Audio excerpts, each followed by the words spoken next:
श्री गणेशाय नमः। ओम श्री पुराण पुरुषोत्तमाय नमः। श्री शिव पुराण संहिता 4 कोटि रुद्र संहिता अध्याय 18 विंध्य की तपस्या। ओंकार में परमेश्वर लिंग के प्रादुर्भाव और उसकी महिमा का वर्णन।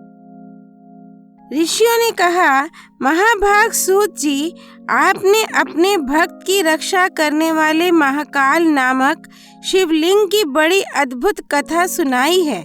अब कृपा करके चौथे ज्योतिर्लिंग का परिचय दीजिए। ओंकार तीर्थ में सर्वपातकहारी परमेश्वर का जो ज्योतिर्लिंग है, उसके आविर्भाव की कथा सुनाइए। सूत जी बोले, महर्षियों, ओंकार तीर्थ में परमेश संज्ञक ज्योतिर्लिंग जिस प्रकार प्रकट हुआ वह बताता हूँ, प्रेम से सुनो। एक समय की बात है, भगवान नारद मुनि गोकर्ण नामक शिव के समीप जा बड़ी भक्ति के साथ उनकी सेवा करने लगे। कुछ काल के बाद वे मुनि श्रेष्ठ वहां से गिरिराज विंध्य पर आए और विंध्य ने वहां बड़े आदर के साथ उनका पूजन किया। मेरे यहाँ सब कुछ है, कभी किसी बात की कमी नहीं होती है, इस भाव को मन में लेकर विंध्याचल नारद जी के सामने खड़ा हो गया। उसकी वह अभिमान भरी बात सुनकर अहंकार नाशक नारद मुनि लंबी सांस खींचकर चुपचाप खड़े रह गए। यह देख विंध्य पर्वत ने पूछा, आपने मेरे यहाँ कौन सी कमी देखी है? आपके इस तरह लंबी सांस खींचने का क्या कारण है? नारद जी ने कहा, भैया, तुम्हारे यहाँ सब कुछ है, फिर भी मेरु पर्वत तुमसे बहुत ऊंचा है। उसके शिखरों का विभाग देवताओं के लोकों में भी पहुंचा हुआ है, किंतु तुम्हारे शिखर का भाग वहां कभी नहीं पहुंच सका है। सूत जी कहते हैं, ऐसा कहकर नारद जी वहां से जिस तरह आए थे उसी तरह चल दिए, परंतु विंध्य पर्वत मेरे जीवन आदि को धिक्कार है, ऐसा सोचता हुआ मन ही मन संतप्त हो उठा।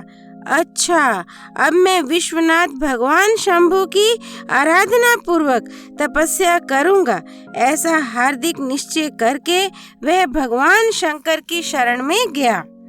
तदनंतर जहाँ साक्षात ओंकार की स्थिति है, वहाँ प्रसन्नता पूर्वक जाकर उसने शिव की पार्थिव मूर्ति बनाई और 6 मास तक निरंतर शंभु की आराधना करके शिव के ध्यान में तत्पर हो वह अपनी तपस्या के स्थान से हिला तक नहीं। विंध्याचल की ऐसी तपस्या देखकर पार्वती पति प्रसन्न हो गए। उन्होंने विंध्याचल को अपना वह स्वरूप दिखाया जो योगियों के लिए भी दुर्लभ है।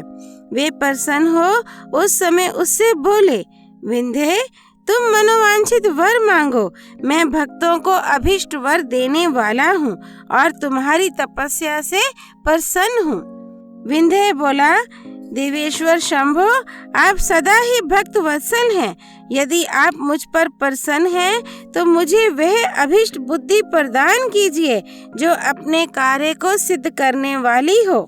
भगवान शंभु ने उसे वह उत्तम वर दे दिया और कहा, पर्वतराज विंध्य, तुम जैसा चाहो वैसा करो। इसी समय देवता तथा निर्मल अंतःकरण वाले ऋषि वहां आए और शंकर जी की पूजा करके बोले, प्रभु, आप यहाँ स्थिर रूप से निवास करें। देवताओं की यह बात सुनकर परमेश्वर शिव प्रसन्न हो गए और लोगों को सुख देने के लिए उन्होंने सहर्ष वैसा ही किया। वहाँ जो एक ही ओंकार लिंग था वह 2 स्वरूपों में विभक्त हो गया।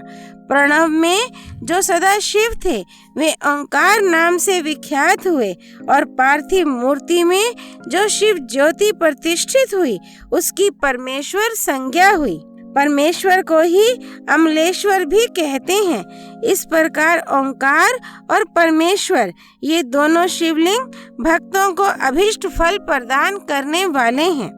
उस समय देवताओं और ऋषियों ने उन दोनों लिंगों की पूजा की और भगवान वृषभध्वज को संतुष्ट करके अनेक वर प्राप्त किए।